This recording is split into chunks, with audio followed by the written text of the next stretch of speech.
Mercedes is fast, Ferrari struggles, and Nico Hulkenberg on pace with Verstappen? Hey, Chris here, and thanks for tuning into the Delta.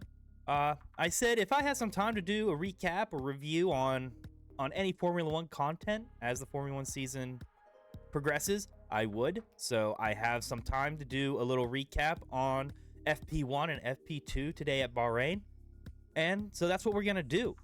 I'm still a little under the weather, so please forgive my voice, but just wanted to give a quick recap of how the practices went, and boy, were they interesting.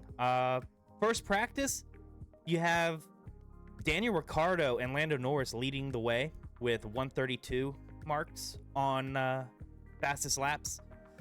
It's a little misleading just because it seems like they were probably running different programs at the time as everyone else. So maybe RB was running their hot lap program when everybody else was running their tire program or fuel management program or something like that.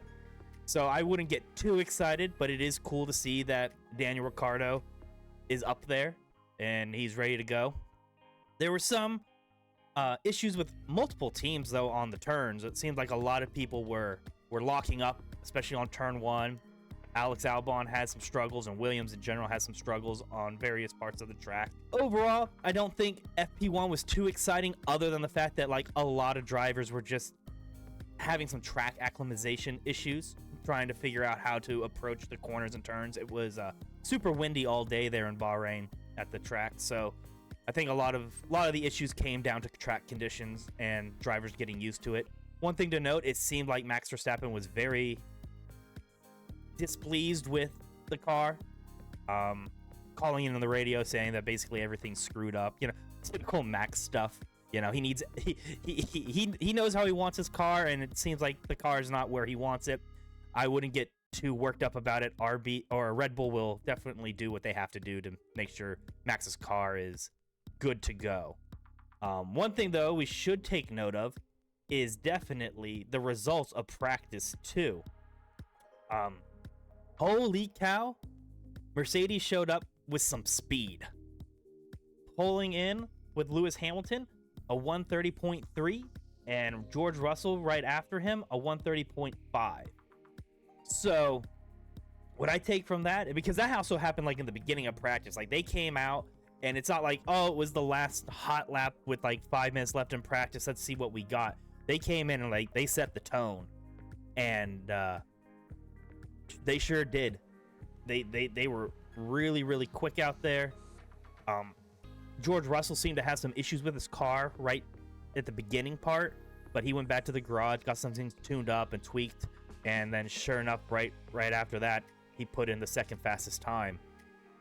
And then that led me to look at Ferrari, who was seemingly out there trying to match that. Like, they were going out there with their hot laps, and they just couldn't do it. Charles Leclerc had a few mess ups throughout his practice laps, and would just call over the radio and be like, oh, I messed up on turn 4, or I messed up here, or they were having issues, you know, staying within track limits. It seemed like track conditions were a part of it, but the issue I have with that is that, like, to be a good race car driver, you're supposed to adjust to those track conditions, you know? Obviously, Hamilton and Russell, you know, were dealing with the same track conditions as everyone else, and they were able to figure out how to pull in some fast times. And then the other big story is that it looked like Max Verstappen just couldn't get pace either. You know, Nico Hulkenberg is running around the same pace as Max Verstappen at 130.8. You know, so what does that mean? Does that mean Haas is better than what we think, or is Red Bull really struggling? Or does practice really mean nothing, and Red Bull, Ferrari are all just kind of sitting there saying, you know, what it is, what it is. We're just collecting data. Let Mercedes have their moment here, because tomorrow during quali, we're going to put in 129s. And good luck, Mercedes, keeping up with us.